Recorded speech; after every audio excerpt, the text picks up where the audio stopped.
assuntos complexos, atuais, complementar a formação acadêmica que vocês têm. Sabe que a faculdade ela não tem como dar todo o conteúdo de todas as áreas. É muito extenso, seria impossível num cenário de 6 anos essa situação.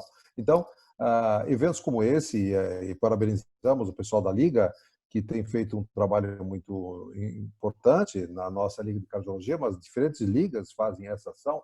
Portanto, participar dessa atividade realmente é importante. Vamos, então, fazer uma revisão do termo que foi nos dado hoje, que é doença coronária crônica, né? E, portanto, vamos nos situar, então, de início dessa situação. A diretriz europeia, que eu já sugiro vocês a lerem, aqui embaixo está a diretriz, a referência citada, coloca muito bem e de maneira muito atual o fato que nós vamos ver, então, alguns aspectos. Não temos como ver todo esse assunto, que é muito amplo, mas vamos ver o que é mais importante para vocês. A doença coronária tem duas maneiras de evoluir. Uma maneira estável, quando o núcleo lipídico não é tão grande, a cápsula fibrosa é muito espessa, tá? De modo geral, ela pode evoluir anos de maneira estável, e vamos ter manifestações clínicas tardias, em algumas situações ligadas ao esforço físico, ao estresse, a emoções, mas temos uma outra situação do outro lado, que é uma evolução um pouco instável, que não vai ser motivo da nossa avaliação hoje, mas que se deve, para se ter uma ideia completa da situação, ao acúmulo de lipídios de maneira mais expressiva, uma cápsula fibrosa muito fina, suscetível de ruptura e erosão da placa, levando ao evento isquêmico. Então, por aqui nós podemos ter, por essa via, uma formação de um trombo, que pode ocluir totalmente, levando ao infarto, ou suboclusão, levando ao infarto sem supra ou angina instável, tá? E a evolução crônica, muitas vezes, não chega a ocluir o vaso, mas pode levar a desproporção de oferta e consumo de oxigênio em situações, por exemplo, de crise hipertensiva, um esforço intenso, que pode levar a sintomas clínicos e também levar a dano miocárdico em função dessa situação. Bom, a doença coronária, para ter uma ideia na linha do tempo, nós temos assim o início dela, que começa geralmente nas primeiras décadas da vida, quando há um infiltrado de gorduras na camada íntima do vaso, onde se encontram com ele células inflamatórias, células T, linfócitos, que vão se transformar em macrófagos e vão iniciar a formação inicialmente de estrias gordurosas, tá? Formação do início do ateroma, que pode evoluir de maneira crônica em diferentes décadas. Isso se deve à disfunção do endotélio dessa artéria, que precipita, então, a migração de lipoproteínas, especialmente LDL colesterol, partículas pequenas e densas oxidadas, que vão se unir, então, a células inflamatórias, que vão formar mastócitos, e esses vão gerar, então, as foam cells, células gordurosas, que vão gerar a placa de ateroma como um todo. Então, essa disfunção endotelial, quando é que acontece? Isso já acontece geralmente quando o paciente é portador de fatores de risco. O hipertenso, o diabético, o fumante, o dislipêmico, ele vai ter mais provavelmente essa disfunção endotelial e vai favorecer o desenvolvimento de placa de ateroma. Além disso, existem fatores outros, como a predisposição familiar, fatores genéticos que favorecem a situação. Então, esses fatores associados podem predispor e essa doença pode cursar de uma maneira crônica, evoluindo e progressivamente ocluindo o vaso, ou pode, em determinado momento, erosar ou romper essa placa e formar um trombo ocluindo a artéria. Então, de uma maneira muito elegante, nós temos mais recentemente uma ideia mais clara dessa situação, que é proposta por Peter Lieb, que é um notável investigador, talvez um dos mais notáveis nessa área, que mostra, então, como o processo acontece. Se nós analisarmos essa situação aqui, com vaso normal, as 4 camadas, endotélio, íntima, muscular e adventícia, nós vamos ver, então, que essa é a condição que todos nós gostaríamos de ter ao longo de toda a vida. Mas alguns de nós vai ter essa situação aqui. Ou formação de uma placa de ateroma com núcleo lipídico não tão espesso, não tão grande, uma cápsula fibrosa muito espessa, e pode isso evoluir cronicamente até quase suboclusão ou oclusão do vaso até mesmo, sem ruptura, sem erosão, sem formação de trombo. Portanto, essa é uma evolução que muitos pacientes têm, tá? Então, chama-se placa estabilizada, que são placas que vão, muitas vezes, trazer problemas tardiamente. Em algumas situações de estresse físico, tá? Como nós chamamos a atenção de vocês já no início, por exemplo, subir uma escada correndo ou subir uma corrida, no andar de bicicleta, nadar, e pode ter dor no peito. Então, angina dependente de esforço, tá? Uma placa estável. Entretanto, nós podemos ter essa outra segunda opção, é uma evolução um pouco mais tempestuosa, um pouco mais complexa, em que nós vamos ter aqui a formação de uma placa, um núcleo lipídico muito grande, uma cápsula fibrosa muito fina, tá? E que aqui, então, nós vamos ter então, um grande processo inflamatório subjacente. Tá? Aqui, geralmente, quando então temos vários fatores de risco, geralmente estão presentes. Tá? E isso pode romper, em determinado momento, essa cápsula fibrosa e formar um trombo. E vejam vocês que a luz não está totalmente ocluída, está apenas parcialmente ocluída, porque existe esse remodelamento chamado reverso, remodelamento da artéria, e não chega a ocluir, mas o trombo vai ocluir agudamente, isso pode levar, então, precipitar um infarto agudo do miocárdio, se houver uma oclusão total, mas se houver oclusão parcial, podemos ter um infarto sem supra, né, sem supra DST, que essa é a diferença da oclusão total versus parcial, ou uma angina instável apenas, e esse trombo pode ser lisado pelas próprias trombolisias no nosso organismo e ser desfeito. Então, e levando ao infarto agudo do miocárdio. Então, vejam vocês que nós temos duas possibilidades de evolução. Então, nós vamos tratar mais hoje da doença crônica, doença arterial crônica. Não vai ser motivo de síndromes coronarianas agudas que seriam precipitados por essa condição. Nessa diretriz última europeia, me parece que eles tiveram uma felicidade muito grande em mostrar como esse processo acontece. Se nós temos um processo, então, isquêmico e nós conseguimos tratar precocemente, o risco de infarto e morte é baixo. Observe aqui, isso é facilmente controlado quando a doença está bem conduzida, bem controlada precocemente. Entretanto, o processo pode evoluir cronicamente de duas maneiras. De maneira, então, não abrupta, uma evolução crônica, e a placa, então, não se instabiliza, ou ela tem uma instabilidade, que aqui nós temos, então, por ruptura e erosão da placa, levando ao infarto agudo do miocárdio. Então, essas duas evoluções, uma evolução mais aguda e grave, uma evolução mais crônica, vai depender muito da condição do paciente. Observe que nessa condição aqui, mais aguda, nós vamos ter pacientes de alto risco, não controlados fatores, especialmente aqui, observem, fatores de hipertensão, de lipidemia, que vão, então, não controlados, vão provocar dano agudo, infarto do miocárdio. Entretanto, se o indivíduo tem fatores de risco menos intensos e mais controlados, ele pode ter uma evolução um pouco melhor e fizer o tratamento adequado, por exemplo, mudança de estilo de vida, aspirina, uso de inibidores da ECA, nós podemos estabilizar esse paciente e o paciente evoluir de maneira mais simples e controlada. Portanto, a evolução vai depender muito do grau de agressão que os fatores de risco vão provocar na artéria coronária, que vai ser diferente, então, desses pacientes mais controlados, que podem ser controlados e tratados, seja com medicamentos, seja com angioplastia, por dilatação do vaso, ou até mesmo com cirurgia de revascularização miocárdica. Esse paciente pode evoluir cronicamente. Então, a doença crônica da aguda difere, em parte, pela maneira como ela vai ter sua evolução. É importante chamar a atenção que o suplemento de miocárdio de oxigênio depende, então, de duas maneiras. De uma redução do suplemento de oxigênio, que pode ser, então, decorrente da aterosclerose progressiva ou de um trombo agudo, e de vasoespasmo, por um lado. Por outro lado, se houver aumento da demanda, que vai ser devido ao aumento da frequência da contratilidade cardíaca, tá? Aumento da pré e pós-carga. Então, nós podemos ter aqui um misto que vai levar à isquemia miocárdica, vai ter uma sobrecarga de cálcio intracelular, induzida pelo sódio, e alteração do relaxamento miocárdico.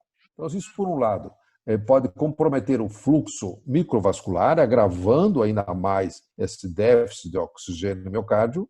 Por outro lado, pode aumentar o estresse da parede, também aumentando a demanda de oxigênio. Então, observe que esse fundamento fisiológico e fisiopatológico ele é muito importante porque vai nos ajudar a entender o tratamento desses pacientes. Então, observe que esse desbalanço de O2 pode depender da redução do suplemento de O2 ou do aumento da demanda, dependendo da causa que está levando ao dano do miocárdio.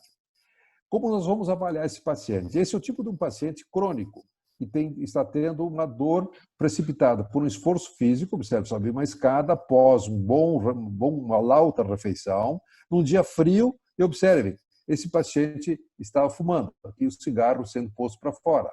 Tá? Então, observem que é um paciente sob risco de ter um evento isquêmico, tá? Quando está fazendo assim, certamente aqui um aumento da demanda de O2 por uma exposição ao frio pós-refeição, num dia, observe aqui, neve, né? Isso é numa cidade americana. E Netter, muito bem, na década de 60 do século passado, colocou de uma maneira muito própria e muito adequada para essa situação. Então, como é que nós vamos procurar avaliar esses pacientes? Então, tendo ele angina típica ou mesmo manifestação de dispneia, que pode ser uma manifestação equivalente isquêmica, nós vamos ver a probabilidade pré-teste dos sintomas. Então, observe que a chance de ter uma doença coronária é muito alta se ele tiver presente fatores de risco, aqui, os clássicos, dislipidemia, diabetes, hipertensão, fumo, história familiar, mas também, se houver já alguma alteração no eletrocardiograma, por exemplo, presença das Qs, mostrando necrose prévia, alteração de STT, dinâmicas, inversão de T, o achatamento do ST, ou depressão do ST, tá? As alterações dinâmicas chamadas do eletrocardiograma. Se houver disfunção ventricular sugestiva da doença coronária, por exemplo, contratilidade alterada em regiões do coração, região anteroccipital, região lateral, região inferior, tá? Tiver alguma alteração no exercício, pelo exercício do eletrocardiograma, uma depressão do segmento ST, ou presença de cálcio na coronária. Então, se ele tiver uma ou mais dessas evidências, ele tem uma alta probabilidade de doença coronária ter que ser invadido de maneira mais agressiva, sob forma de um cateterismo cardíaco, por exemplo, ou eventualmente, métodos não complementares não invasivos, como é o caso da cintila ou PET-CT.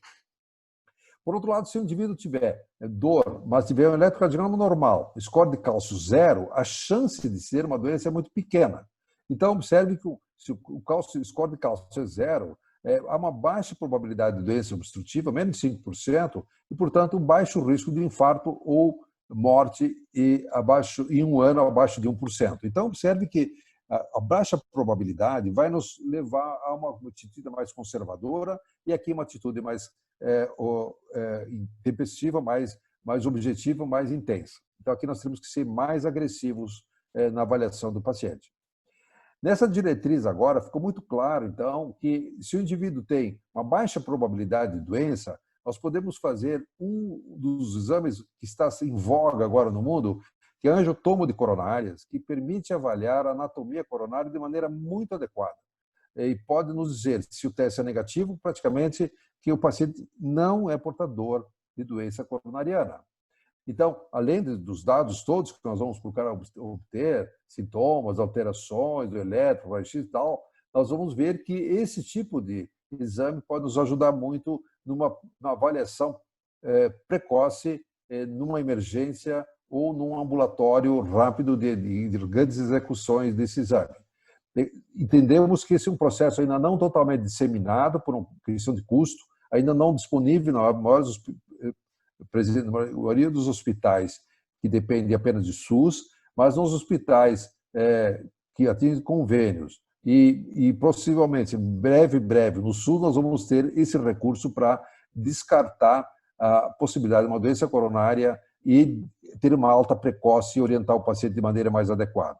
Por outro lado, se tiver um teste que já mostra isquemia, por exemplo, teste de imagem por cintilografia miocárdica, nós vamos ter que fazer um tratamento, uma investigação complementar invasiva, angiografia, ou utilização do FFR, que vai mostrar então o fluxo de reserva fracional e mostrar o grau de lesão e o que fazer em termos de intervenção coronariana. Então, o que chama a atenção é esse método que está sendo muito útil para avaliar, especialmente pacientes que têm uma baixa probabilidade de uma doença, porque a doença não é bem típica e não tem exames alterados, nem no eletro, nem em enzimas cardíacas, como é o caso da troponina. Aqui podem se observar, então, os diferentes métodos comparando com angiografia, o método aqui tomografia angiotomo de coronária, mostrando que se o teste é negativo, observem, tem uma alta probabilidade de dizer que o teste, que esse paciente não tem doença coronária, um melhor método do que qualquer um outro comparativo, seja eco de estresse, seja estresse por sentir, o PET-CT, ou estresse físico. Então, observe que é realmente o grande método para avaliação desses pacientes. Então, esse é um grande avanço no diagnóstico que essa diretriz salienta de maneira muito clara. Aqui está, então, a recomendação 1A. Então, observe todos os métodos avaliados aqui. Angiotomo, então, mostrando essa capacidade de avaliar de maneira bem clara naqueles pacientes que não têm uma evidência definida de doença coronariana. Existem, obviamente, muitos outros testes para se avaliar, e aqui nós podemos ver que nós podemos classificar indivíduos com baixo risco, quando tem menos de 1% de chance de morrer por ano, né? Ou o indivíduo que tem mais de 3% ao ano, quando submetido a diferentes exames. Então, o eletrocardiograma de esforço, por exemplo, quando estiver presente alteração, isso vai denotar esse risco aumentado. Assim como a alteração da perfusão miocárdica, uma área isquêmica de mais 10% do miocárdio do ventrículo esquerdo induz nos tomar uma decisão de necessidade de revascularização, além do tratamento clínico. O eco de estresse, alterações em diferentes áreas contráteis também vai nos dizer esse risco, vai nos permitir classificar esse risco. A ressonância cardíaca, do mesmo modo, diferentes segmentos comprometidos vão nos mostrar a gravidade do problema. A angiotomo de coronária, que eu vou mostrar, pode nos dar dados de diferentes comprometimentos das artérias coronarianas, e um teste funcional invasivo, como é o FFR também, mostrando abaixo de 0,8, o método para avaliar, então, a deficiência de perfusão coronária nessa condição. Então, observe que existem múltiplos exames que podem nos ajudar no diagnóstico do paciente isquêmico crônico, não em emergência, obviamente, em paciente infartado. Isso aqui para avaliação crônica do paciente. Como é que nós vamos pensar em tratar esses pacientes? Então, o objetivo terapêutico, uma vez feito o diagnóstico, nós vamos nos ater em melhorar o sintoma do paciente e nós vamos procurar melhorar o prognóstico, isto é, reduzir eventos coronários, seja infarto, AVC, morte cardiovascular, ou morte por todas as causas até mesmo, e tentar chegar a essa situação. Então, observem que, antes de entrar no esquema terapêutico, observe que esse REACH Registry é um registro americano muito interessante, que mais de 64 mil pacientes avaliados, acima de 45 anos, mostrou que os eventos cardiovasculares, morte cardiovascular, infarto, AVC, são mais comuns em indivíduos com doença estabelecida do que apenas nos indivíduos portadores de fatores de risco. Então, mostrando que quando a doença está presente, ela aumenta em pelo menos 3 vezes o risco de eventos, então, mostrando a sua gravidade. Então, a presença de fatores de risco aumenta 5 vezes, aqui aumenta 15 vezes. Então, observe que é importante, sim, tentar buscar entendimento desses pacientes, além dos fatores de risco presentes. Por outro lado, nós também podemos olhar que esses desfechos dependem do tipo de comprometimento arterial. Quando a doença coronária está presente, observe que aumenta o risco nos 54%. Quando a doença cardiovascular apenas isolada, doença periférica, então de 20%, e doenças cardiovascular 20% e doença periférica de 60%. E quando mais de um leito estiver aumentado, aumenta ainda mais o risco de eventos cardiovasculares. Então, observe que ter mais de um leito coronário, por exemplo, 2 coronárias envolvidas ou mais, aumenta o risco em mais de 20%. Então, observe que ela depende da presença da doença e onde está localizada essa doença para ter um desfecho desfavorável nesses pacientes. Em termos de tratamento, o que nós temos o que as diretrizes recomendam no momento? Estratégias para reduzir o fumo. Não há dúvida que deixar de fumar o indivíduo reduz em até 36% o risco de morte. 36% é igual ou superior ao que se obtém com fármacos. Dieta saudável, uma dieta rica em fibras, dietas com gorduras reduzidas, moderação no álcool, de maneira que isso também é muito saudável e desejável. Aqui nós temos o estudo Predimed, o DASH, dieta DASH, mostrando claramente benefícios nesses pacientes. Aumenta a atividade física, 30 a 60 minutos por dia, na maior parte dos dias da semana, 5 a 7 dias, de preferência, devem ser estimulados. Tá? E controle do peso, manter uma dieta, um peso abaixo, com o IMC dentro do normal. Isso melhora muito o desempenho físico, mas também eventos cardiovasculares futuros. O peso elevado está relacionado ao aumento de diabetes e infarto futuro. Portanto, há uma necessidade, sim, de controle do peso. E outras medidas, como controle dos sintomas e atividades relacionadas à atividade física, sexual, etc., e controle estrito dos medicamentos que devem ser seguidos de maneira contínua e só modificados a critério médico, não pela sua própria vontade. Então, essas são as recomendações gerais que orientam mudança de estilo de vida. Em termos de dieta saudável, é importante chamar a atenção que existem algumas dietas que são recomendáveis, então, dieta antioxidante, tá? Rica em fibras. Hoje em dia, nozes estão muito indicados, o estudo PREDIMED está mostrando isso, a dieta mediterrânea, peixes, carnes com baixo teor de gorduras animais, reduzir gorduras saturadas, preferir as insaturadas, poliinsaturadas, tá? Óleo de oliva, óleos vegetais. Tá? Consumo de gorduras insaturadas também, uma redução bastante expressiva. Controle do sal, baixa ingesta de sal, de preferência abaixo de 5 gramas, se possível, no máximo tolerada 6. A tendência hoje é usar 5 gramas de sal adicional, não só para o controle da pressão, mas também para uma dieta global. Moderação na ingesta do álcool, observe 100 gramas por semana ou 15 gramas por dia, não tem impacto clínico nos pacientes, mas acima disso pode haver risco de complicações, especialmente cerebrovasculares, especialmente em pacientes hipertensos.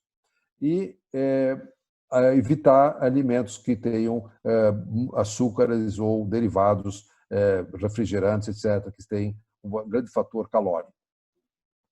Em termos de esquema terapêutico, parece que essa diretriz foi notável quando ela consegue definir 5 etapas de tratamento. O tratamento estándar inclui, basicamente, beta-bloqueador, bloqueadores escalares de cálcio tradicionais, tipo verapamil, diltiazem, uma primeira linha. Pode-se adicionar os bloqueadores escalares de cálcio não diidopiridíticos, tipo amlodipina. E, quando não controlar, podemos adicionar uma droga de segunda linha. Geralmente, segunda linha aqui se entende ranolizina, tribetazidina, dinucorandina, não tem no Brasil, mas tem ivabradina. Então, essas drogas anti-isquêmicas de segunda linha podem ser adicionadas quando iniciarmos esse esquema. Quando a frequência cardíaca, o paciente evolui com frequência cardíaca alta, a despeito do beta-bloqueador, nós podemos adicionar ivabradina. Tá? Então, podemos adicionar beta-bloqueador, bloqueadores de cálcio e ivabradina, tá? Que vai reduzir a tendência, reduzir a frequência cardíaca, e isso tem um impacto terapêutico muito favorável em termos de redução de sintomas. Pacientes que têm baixa frequência cardíaca, nós temos que tomar cuidado, usar bloqueadores escalares não diidopiridíticos, no caso da amlodipina é possível, mas beta-bloqueador, bloqueadores escalares de cálcio, tipo verapamil e diltiazem, não devem ser usados. Diurético de ação longa, né? Monocordil, tipo mononitrato de isosorbida. Diidopiridínicos e diuréticos são uma terceira opção, ou adicionar uma quarta linha de medicamentos chamados de segunda linha, é o caso de ranolazina e trimetazidina. Pacientes com disfunção ventricular, beta-bloqueadores são indicados, especialmente beta-bloqueadores que têm uma ação vasodilatadora e são cardioseletivos, aqui metoprolol, succinato, bisoprolol e carvedilol. Pode ser usado a ivabradina para controle desses pacientes e adicionar uma segunda linha dessas que nós falamos, que são ranolazina e trimetazidina. E pacientes com baixa pressão arterial, nós temos que usar baixas doses de beta-bloqueador, quando tolerados. Podemos acrescentar baixas doses de bloqueadores escalares de cálcio não diidopiridínicos, também ou um ou outro, nunca associados os dois. Podemos dar uma droga de segunda linha, tá? Ou combinação delas para controle dos pacientes. Então, esse é o esquema terapêutico que me parece muito adequado, que vocês têm que aprender a usar, e nas diretrizes estão bem claras essas propostas. E aqui é bom salientar, então, que nós temos aqueles esquemas tradicionais que eu mostrava a vocês, que visam controle da angina. Tá? que são do uso de drogas, né? Numa fase aguda, nitratos de ação curta são importantes, associados ao beta-bloqueador, bloqueadores escalares de cálcio, né? Que podem ser úteis para o controle dos pacientes. Se não controlamos, nós podemos adicionar droga de segunda linha, trimazidina, ranulazina e ivabradina, né? Além de nitratos de longa ação. Tá? O mononitrato de isosorbitol ele pode ser usado até 120 miligramas por dia, com promedio de 40 miligramas, pode auxiliar no controle desse paciente. Por outro lado, nós vamos ter que usar medicamentos que vão complementar esses que são medicamentos que vão procurar evitar dano e reduzir eventos cardiovasculares. Então, além da mudança de estilo de vida, que nós falamos que são importantes, controle de fumo, de peso, atividade física, o paciente vai usar aspirina, estatina e inibidores da enzima conversora, ou BRAS, os antagonistas dos receptores que são usados na intolerância dos IECAs. Então, essa medicação aqui à direita e essas condutas podem melhorar o desfecho clínico, reduzir infarto, morte cardiovascular, e aqui nós vamos apenas tratar sintomas. Então, observe que no tratamento da doença crônica, tratamento de sintomas por aqui, tratamento visando redução de desfechos clínicos nessa segunda linha de intervenção. De modo geral, nós vamos usar a combinação. O paciente muitas vezes tem que tomar bloqueador de cálcio, beta-bloqueador, nitrato e aspirina e estatina, por exemplo, né? Ou IECA, se o paciente já tiver disfunção cardíaca, o beta-bloqueador, se tiver disfunção cardíaca, etc. Então, observe que existe um pool de medicamentos que a gente vai usar para o controle dos pacientes. Quando nós pensamos na revascularização miocárdica, nós temos que entender, então, na situação estável, existe uma controvérsia muito grande se realmente a intervenção traz benefício nesses pacientes, além do tratamento clínico, diferente do que acontece na fase aguda. A fase aguda, não há dúvida que abrir a coronária na fase aguda, nas primeiras 2 horas, traz um impacto clínico, redução de infarto, AVC, morte cardiovascular, inquestionável. Mas na fase crônica, essa conduta, ela geralmente tem se mostrado boa para melhorar sintomas e em pacientes de alto risco, talvez o benefício com intervencionista, seja angioplastia, seja cirurgia, seja indicado. Mas para a grande maioria dos pacientes, muitas vezes, não há vantagem em tratar-se de maneira intervencionista versus controle clínico com fármacos. Numa situação intermediária, de angina instável, ainda existe muita incerteza, com muita pouca evidência científica da melhor caminho. Entretanto, esses pacientes, geralmente, eles migram para cá ou migram para cá. Então, ou eles se estabilizam e vão ter que ser intervidos como síndrome coronariana aguda, tipo infarto, com supra ou sem supra, ou migram para doença estável e continuam o tratamento clinicamente por aqui. Então, nós temos esses 3 cenários, em geral, e presentes nos pacientes que a gente vai estar vendo, tanto em hospital, consultório e emergência. Tá? Bom, como é que a gente faz para definir o impacto da isquemia do miocárdio, do ventrículo, que está relacionado à mortalidade?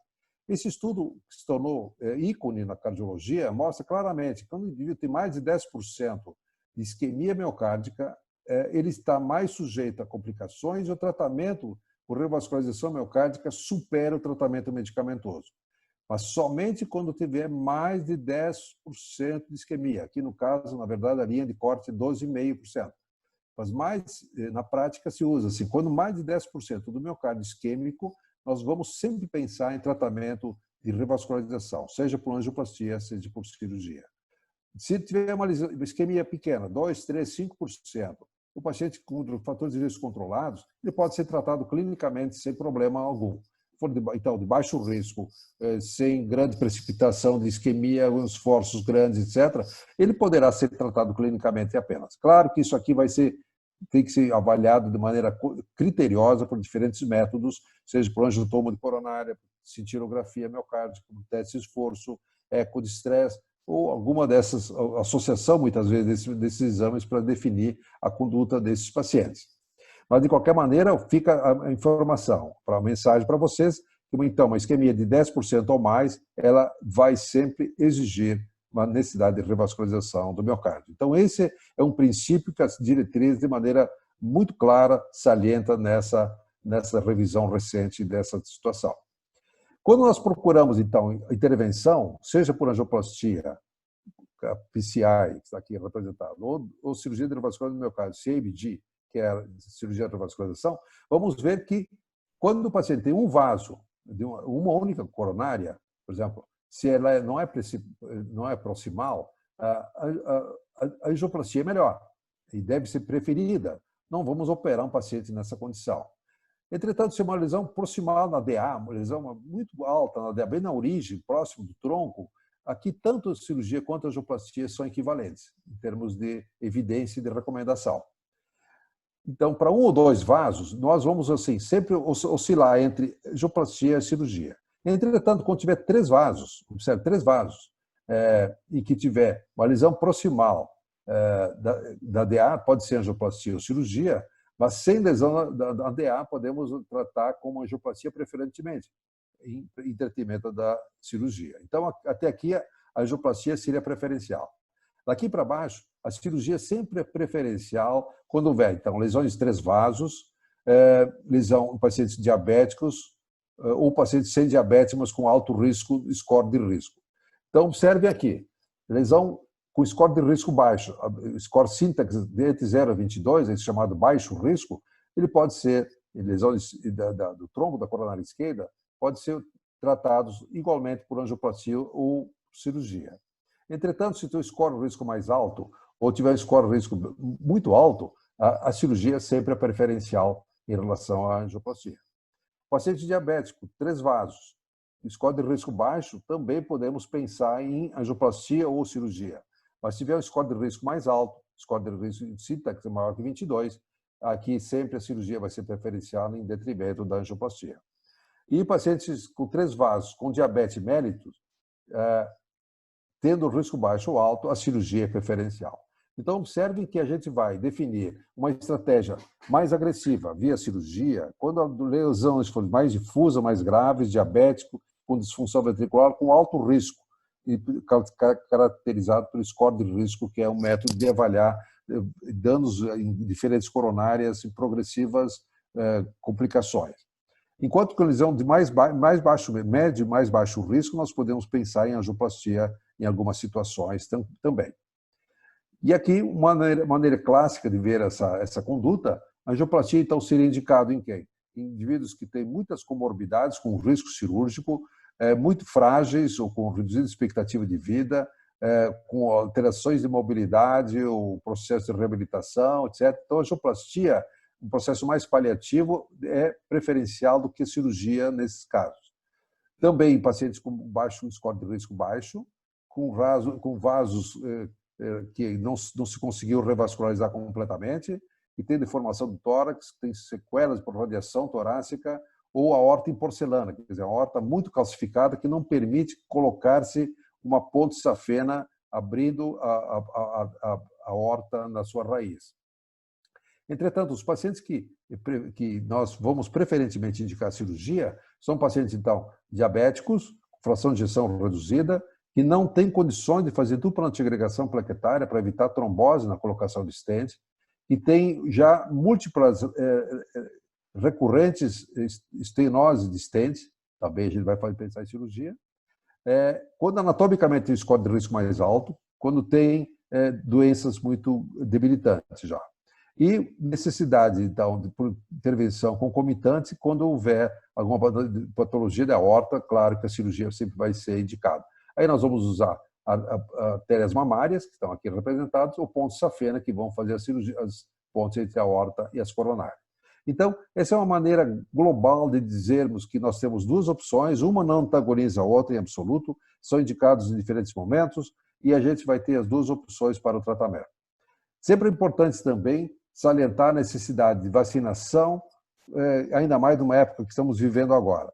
Vacina da gripe é importante? Sim, a vacina da gripe, diferentes estudos mostram, eu fiz essa revisão recente, mostram claramente que a vacinação contra a influenza pode melhorar a prevenção de infarto agudo, especialmente em pacientes com doença coronária crônica.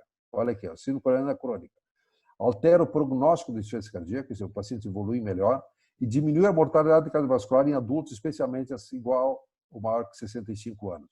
Então, não há dúvida que a vacinação é absolutamente indicada, e numa época que estamos vivendo agora, obviamente não é contra o Covid, mas é contra a situação clínica dos pacientes, que vão se beneficiar sempre com a vacinação.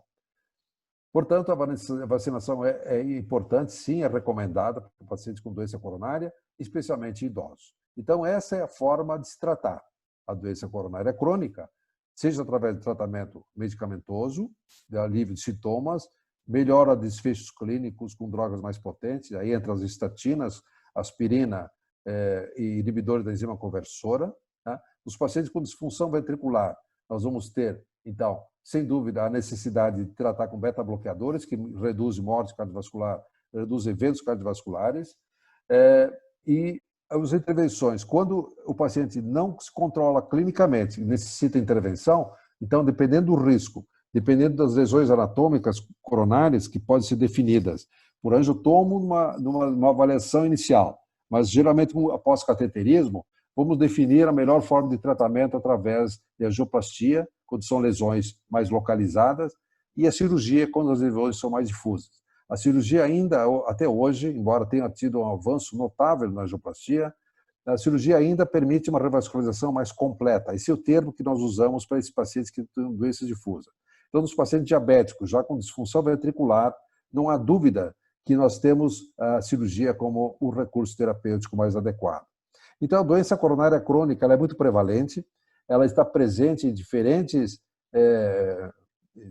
cenários do mundo. Não, se acreditava que era uma doença do Ocidente, mas se sabe que o mundo todo padece da doença coronária, que pode evoluir, então, de maneira intempestiva, através de infarto, morte súbita, uma morte em que o paciente não chega ao hospital por falta de recurso médico, mas pode evoluir cronicamente, levando uma capacidade de trabalho muito reduzida, sintomas exuberantes que limitam a expectativa de vida, por um lado, mas também limita a sua condição de trabalho, de ser humano, de relação social. Portanto, o tratamento adequado hoje é possível, sim, com medicamentos muito adequados, que estão aí disponíveis, que nós citamos. É de salientar que esses novos medicamentos, especialmente a trimetazidina, a ivabradina e ranolazina, que são novas drogas que estão chegando no mercado, já estão disponíveis no Brasil, elas demonstraram muita capacidade de melhora clínica, porém, nenhuma delas até agora conseguiu reduzir desfechos cardiovasculares, isto é, redução de morte cardiovascular, infarto. Apenas consegue-se, muitas vezes, redução de desfechos clínicos do tipo hospitalização ou melhora clínica ao longo do tempo. Portanto, as drogas antigas, que são as mais efetivas, que incluem aí estatina, beta-bloqueador, aspirina e inibidor da enzima conversora, são as grandes drogas para o tratamento desses pacientes e que nos permite, então, estabilizar clinicamente com todas as condições e mantê-los adequadamente aptos para trabalhar, para viver normalmente em sociedade e ter um desempenho físico, emocional, sexual, etc., que permite, então, uma evolução clínica favorável. Então, essa é uma revisão rápida sobre a doença coronária crônica para um tempo que nos foi fornecido. Eu estou disponível para perguntas, se houver agora interação ou fizerem perguntas pelo chat, eu poderei responder individualmente. Estou à disposição de vocês.